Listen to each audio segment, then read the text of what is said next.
Waandishi wa habari, lakini mmeitikia kwa wingi sana kuja hapa.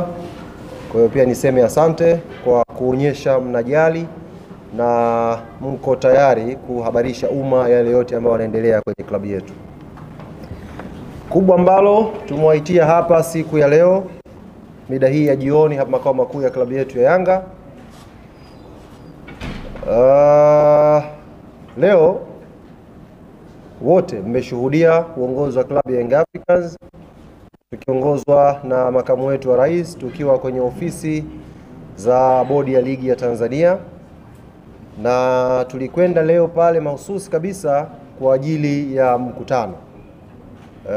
Siku ya tarehe 7 bodi ya ligi kuu hapa Tanzania iliwaandikia uongozi wa klabu ya Young Africans barua ya kuwaomba kushiriki kwenye kikao, na walikiita kikao maalum ambacho kilikuwa na ajenda moja tu, kujadili yanayohusu mchezo namba 184, mchezo wa Kariakoo Derby kati ya klabu ya Young Africa na Simba Sports Club.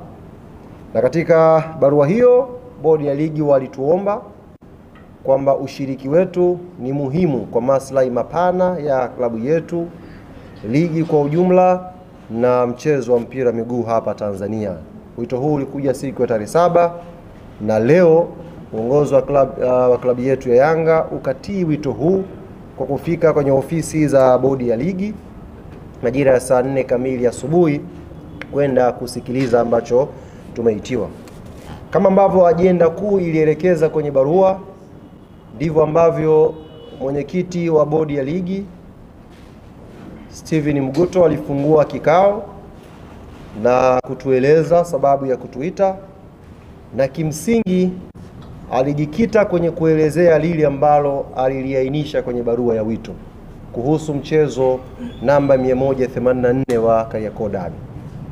Waitaka kusikia kutoka upande wetu wa klabu ya Young Africans na sisi tusikie kutoka kwao. Kuclarify hapo, nimeona waandishi wengi, wachambuzi wengi mmeandika kilikuwa ni kikao cha maandalizi ya mechi. Si kweli. Hatukwenda kudiscuss maandalizi yoyote. Tulikwenda kudiscuss hiyo sintofahamu ya Kariakoo Derby, mchezo wa 184.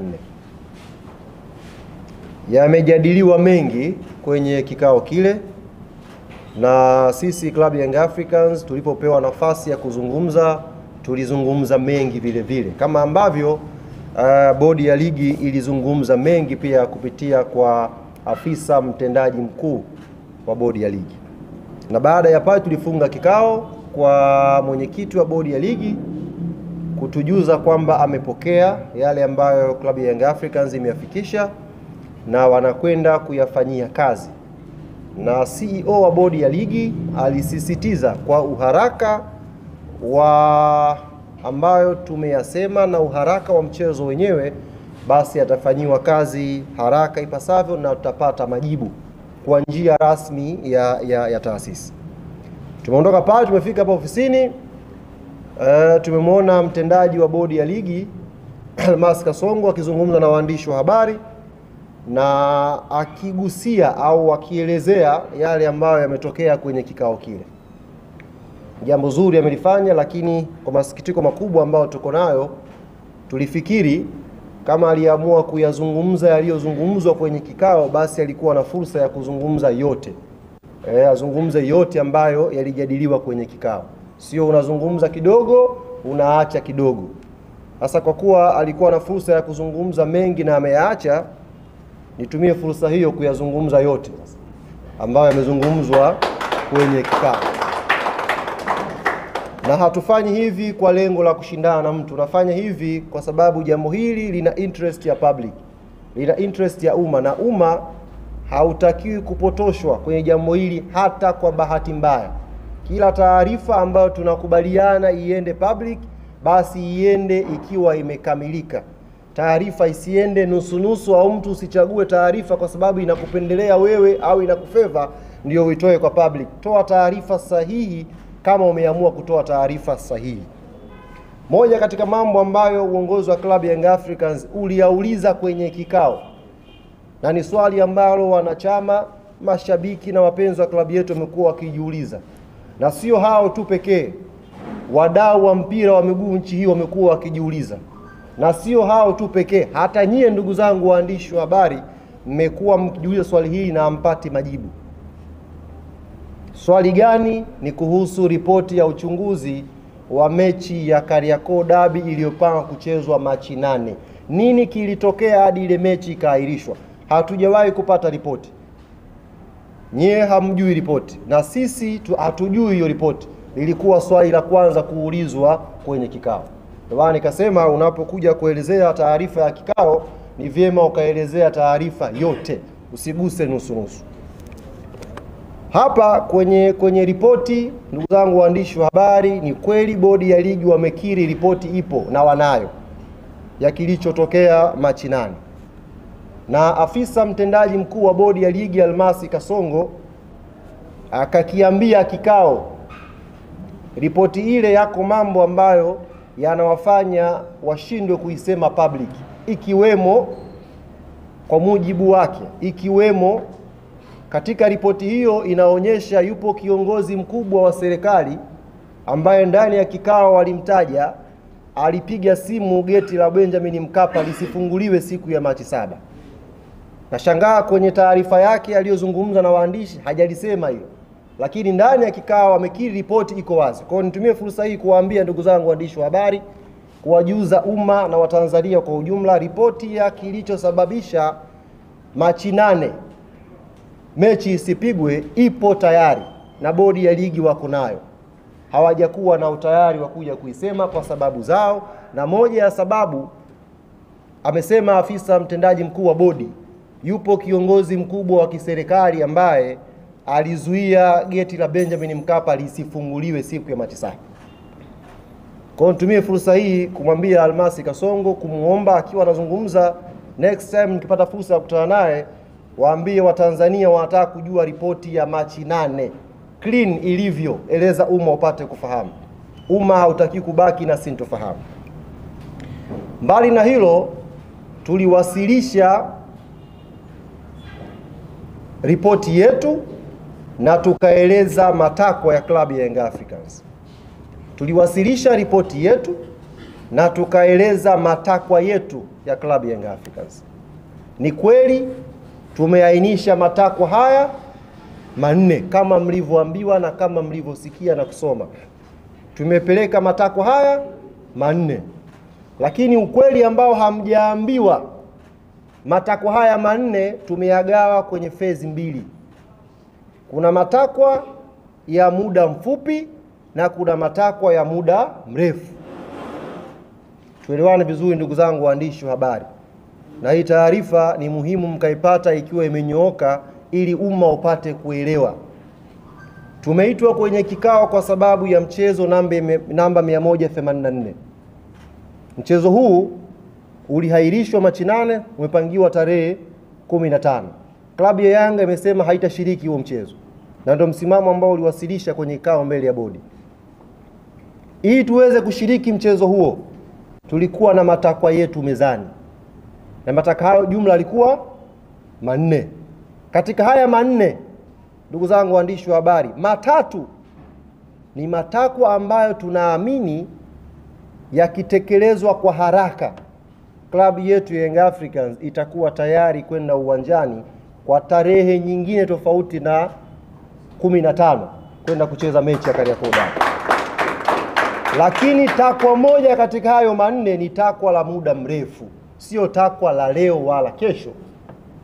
Kwa hiyo asitokee mtu akawadanganya kwamba klabu ya Yanga imekuja kuomba haya, akafu katika haya kuna mchakato sijui upitie uende wapi. Ni uongo.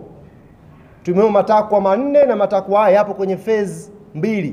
Na barua yetu tuliyowasilisha bodi ya ligi imejielezea specific kwamba mkitekeleza matakwa haya 3, mbungi inapigwa. Ili moja ni takwa kwa ajili ya mpango wa muda mrefu. Matakwa haya 4 ni yapi? Na 3 ambao specific tumeainisha ili yafanyiwe kazi tuweze kucheza pia ni yapi? La kwanza linakwenda sambamba na la pili. La kwanza, klabu ya Young Africans imetaka kuvunjwa mara moja na kujiuzulu kamati nzima ya uendeshaji na usimamizi wa ligi kuu Tanzania.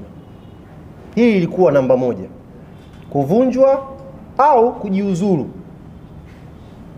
kwa kamati nzima ya uendeshaji na usimamizi wa ligi Tanzania. Takwa hili linakwenda sambamba na takwa la pili la kujiuzulu kwa afisa mtendaji mkuu wa bodi ya ligi, CEO wa bodi ya ligi. Kwa nini takwa la kwanza na la pili linakwenda pamoja? Na kwa nini tumesema hili likitekelezwa klabu ya Young Africans iko tayari kucheza mchezo namba 184? Kwa sababu kuhairishwa mechi ya Machi 8, kuhairishwa mechi ya Machi 8, tunaamini kama klabu hapakufuatwa utaratibu na palikuwa pana uvunjwaji mkubwa wa kikanuni. Hapana utaratibu uliofuatwa na kulikuwa na uvunjwaji mkubwa wa kikanuni. Hivyo tunaamini CEO wa bodi ya ligi na kamati ya uendeshaji na usimamizi wa ligi ilifanya haya kwa makusudi kabisa kwa ajili ya kuipa favor timu fulani. Sasa basi, kwa sababu watu hawa wamevunja kwa makusudi kwa ajili ya kuweka upendeleo kwa baadhi ya timu kanuni na kuhairisha mchezo wa Machi 8, Club Young Africans haitakuwa tayari kushiriki mechi hii ya 134 namba 84 kama kamati nzima ya uendeshaji na usimamizi wa bodi haitajiuzulu au kuvunjwa na afisa mtendaji mkuu pia na yeye kuondoka. Jambo la tatu ilikuwa ni kujiuzulu kwa katibu mkuu wa TFF, ndugu Wilfred Kidao. Kwa nini uongozi wa klabu ya Young Africans umeweka hili kama takwa? Ndugu zangu waandishi wa habari, hiki kilio mmekuwa mkikisikia sana, na sio ukisikia, mmekuwa mkikiona. Kumekuwa na maamuzi ya hovyo, maamuzi mabovu kwenye michezo ya ligi kuu Tanzania msimu huu. Waamuzi wamekuwa wakifanya maamuzi ya hovyo sana, lakini kwa bahati mbaya waamuzi hawa wamekuwa wakijirudia kwenye mechi na hawachukuliwi hatua yoyote licha ya kufanya madudu kwenye baadhi ya mechi. Yaani mwamuzi anakosea leo, kesho anarudi, kesho kutwa anarudi, na hakuna hatua yoyote inayochukuliwa, ndugu zangu. Sasa kamati ya waamuzi ipo chini ya katibu mkuu wa TFF. Tunaamini haya madudu yanayotokea haya, kuto kuchukuliwa hatua kwa waamuzi kwa wanaoyafanya, kuna influence yake. Hivyo na sisi hatutakuwa tayari kucheza hiyo mechi ya namba 184 kama katibu mkuu wa TFF hatakuwa amejiuzuru. Hatutakuwa tayari kupeleka mechi pale the same referees kwenye chombo kile kile, mtu yule yule, na tukapeleka timu. There is no way hilo likatokea. Na hii nimeisema specific mpate kuielewa.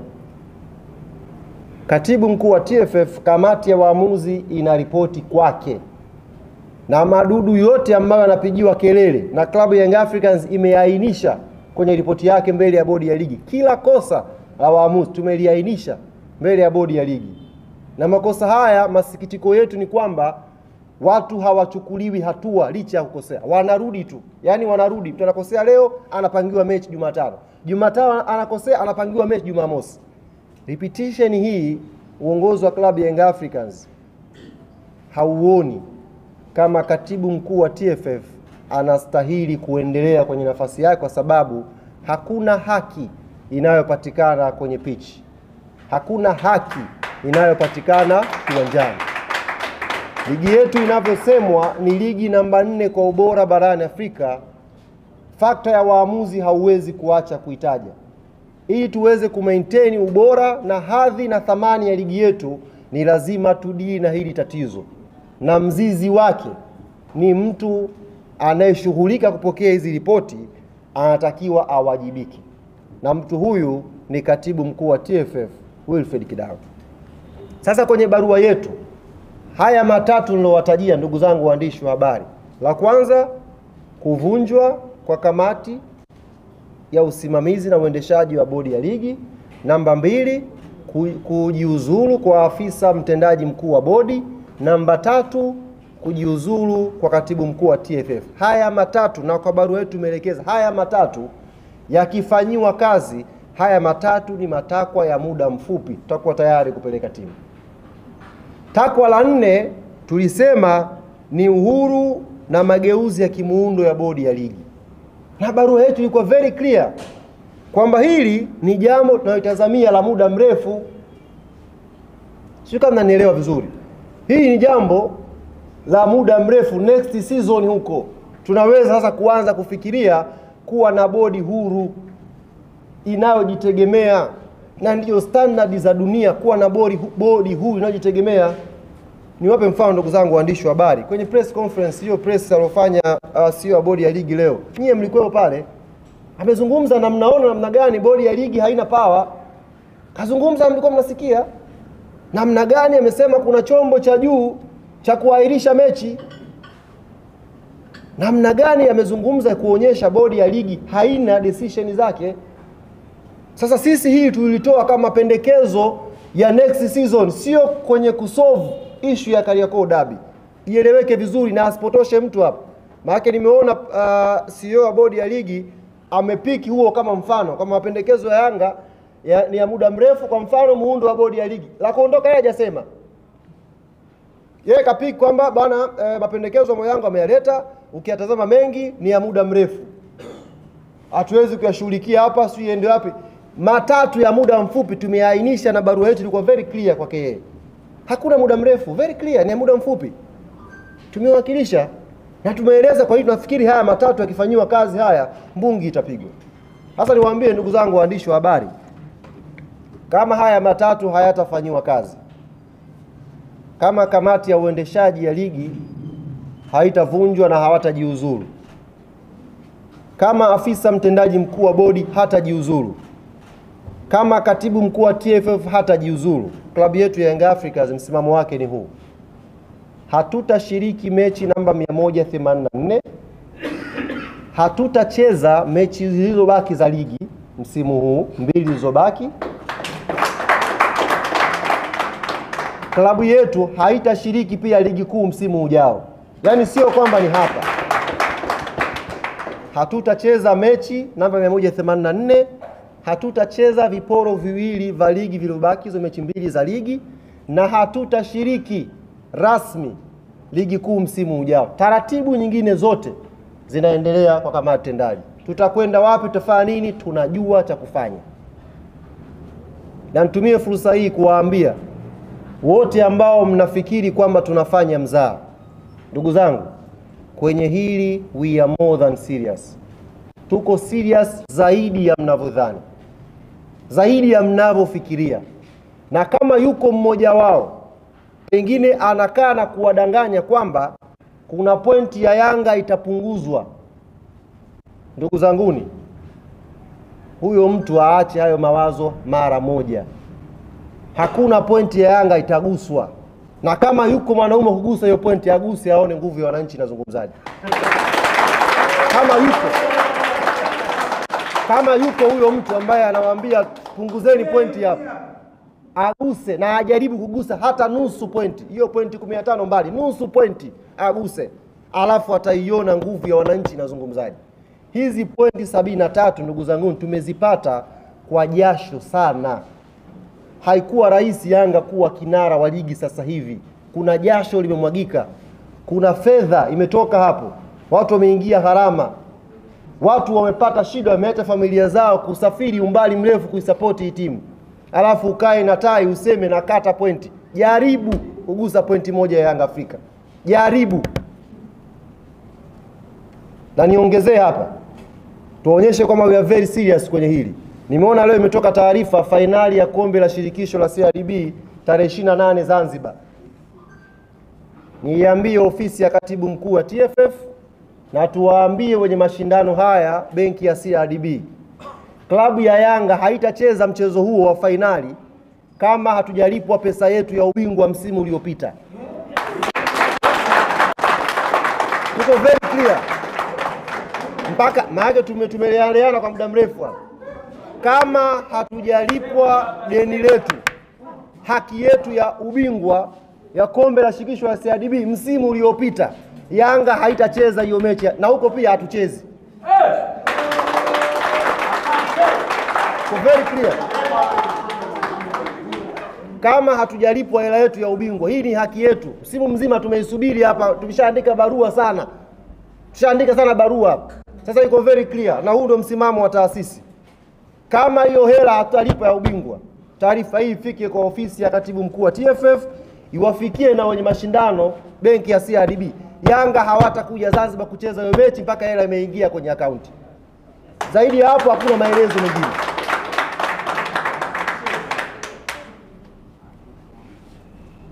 Ndugu zangu wana Yanga duniani kote ambako mnanisikia, aminini msimamo huu wa viongozi wenu ni msimamo ulionyooka, msimamo usioyumba, na hayuko mwanadamu wa kutuyumbisha kwa hapa tulipofika. Tutasimamia haki yetu kwa maslahi mapana ya klabu yetu na maslahi mapana ya mchezo wa mpira wa miguu Tanzania. Haki yetu itapatikana, na wa kuisimamia ni sisi wanayanga wenyewe. Viongozi ambao tumewachagua kuwaweka madarakani ni viongozi ambao wamenyooka na wanasimamia kwenye haki wanayoamini klabu ya Yanga inastahili kuipata.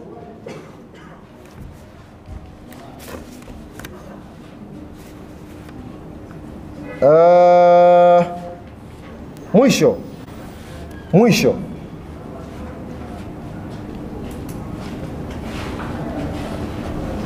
mambo matakwa matatu ya muda mfupi ambayo klabu ya Yanga tumeyapeleka bodi ya ligi kwamba yakifanyiwa kazi hayo, Yanga iko tayari kushiriki mchezo kwa tarehe tofauti na tarehe 15.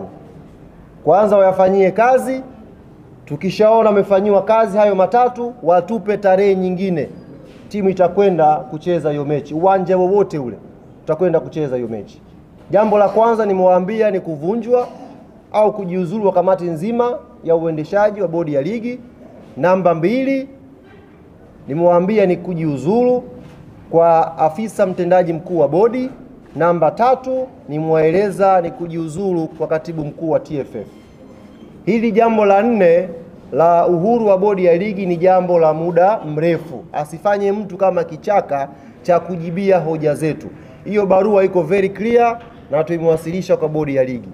Wametuahidi majibu yatakuja haraka iwezekanavyo, na tuliondoka kwenye kikao tukiwa na matazamio hayo.